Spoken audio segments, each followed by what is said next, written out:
जालन्यात बँक घोटाळ्याचे सत्र थांबण्याचे नाव घेत नाहीये. बदनापूर येथील कॅनरा बँक शाखेत बनावट सोने तारण ठेवून तब्बल 7 कोटी 31 लाख रुपयांची फसवणूक झाल्याचं समोर आलंय.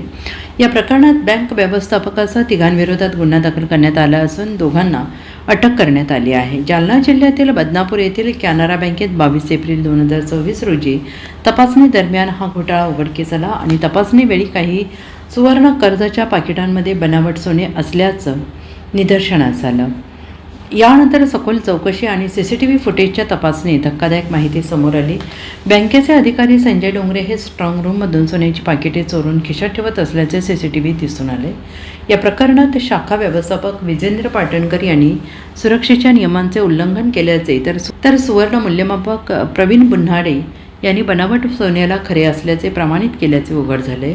एकूण 22 सुवर्ण कर्ज पाकिटांमध्ये बनावट सोने आढळून आले असून 30 सोन्याची पाकिटे गायब असल्याचं समोर आलंय. या प्रकरणी पोलिसांनी तिघांविरोधात गुन्हा दाखल केला असून दोघांना अटक करण्यात आली आहे. आणि यापूर्वी जालना मर्चंट आणि पूर्णवादी सहकारी बँकेतील घोटाळ्यानंतर आता कॅनरा बँकेत घोटाळा उघड झाल्याने जिल्ह्यात खळबळ उडाली. शहरातील कॅनरा बँकेमध्ये जवळपास 7.5 कोटी रुपयांचा अपहार झाल्याची धक्कादायक बाब समोर आली आहे. नेमकं हे प्रकरण काय आहे आणि यामध्ये काय सविस्तर माहिती आहे? बदनापूर शहरातील कॅनरा बँकची शाखा आहे. काल त्यांचे महाव्यवस्थापक यांनी बँकेत येऊन त्रैमासिक चेकिंग केली असता त्यांना असं निदर्शनास आलं की ज्या सोनं तारण ठेवी ठेवलेल्या आहेत त्याच्यातील काही सोनं गायब असल्याचं दिसलं आणि काही सोनं हे डुप्लिकेट असल्याचं दिसलं.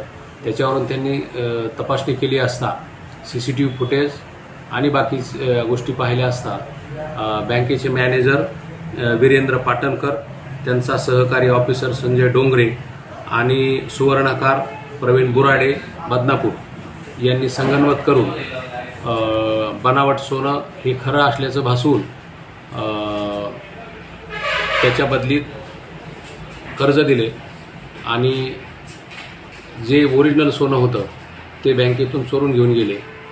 अशी 7.5 कोटीच्या जवळपास अफरातफर करून फसवणूक केलेली आहे.